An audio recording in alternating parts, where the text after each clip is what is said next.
Bonjour à tous. Dans cette petite vidéo, j'ai le plaisir de vous présenter le deuxième album jeunesse que j'ai réalisé et qui vient d'être publié aux éditions Saint-Rémy.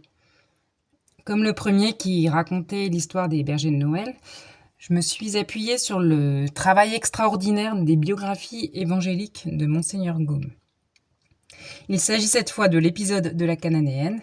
En tant que convertie, cette histoire me touche beaucoup et c'est aussi un des miracles préférés de mes enfants. Il est certes moins spectaculaire que la résurrection de Lazare, par exemple, mais je trouve que le dialogue entre Jésus et la Cananéenne est absolument incroyable. Comme dans le premier album, l'histoire est racontée du point de vue de la protagoniste, donc de la Cananéenne, à la première personne. L'objectif, c'est que les enfants s'attachent au personnage et s'approprient ainsi plus facilement cet épisode.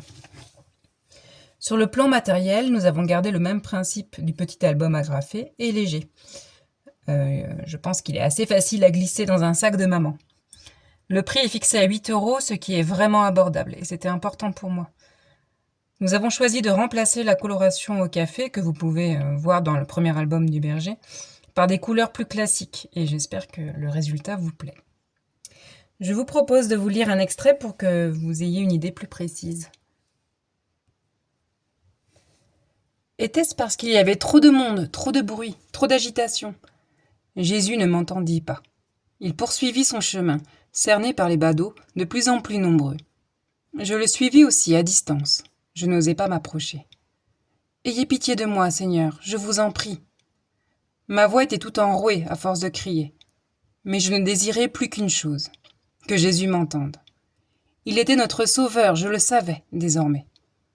Finalement, ses 3 compagnons s'approchèrent de lui et lui dirent devant tout le monde « Renvoyez-la, car elle crie derrière nous. » Alors cette page est donc directement inspirée par l'extrait donc de saint Matthieu, mais il ne lui répondit pas un mot, et les disciples s'approchant de lui le priaient en disant « Renvoyez-la, car elle crie derrière nous. » Les gens me dévisageaient depuis un moment. Je les entendais murmurer, ils me prenaient sans doute pour une folle.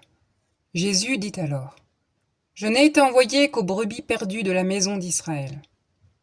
Et moi, je n'étais pas juive. » Mais ces paroles, loin de me décourager, me donnèrent des forces. Malgré mon dos tout endolori, je me mis à genoux et me prosternai aux pieds du Sauveur, rempli d'adoration. « Seigneur, secourez-moi. » Et chez saint Matthieu, on a « Il répondit, je n'ai été envoyé qu'aux brebis perdues de la maison d'Israël. » Mais elle vint et l'adora en disant « Seigneur, secourez-moi. »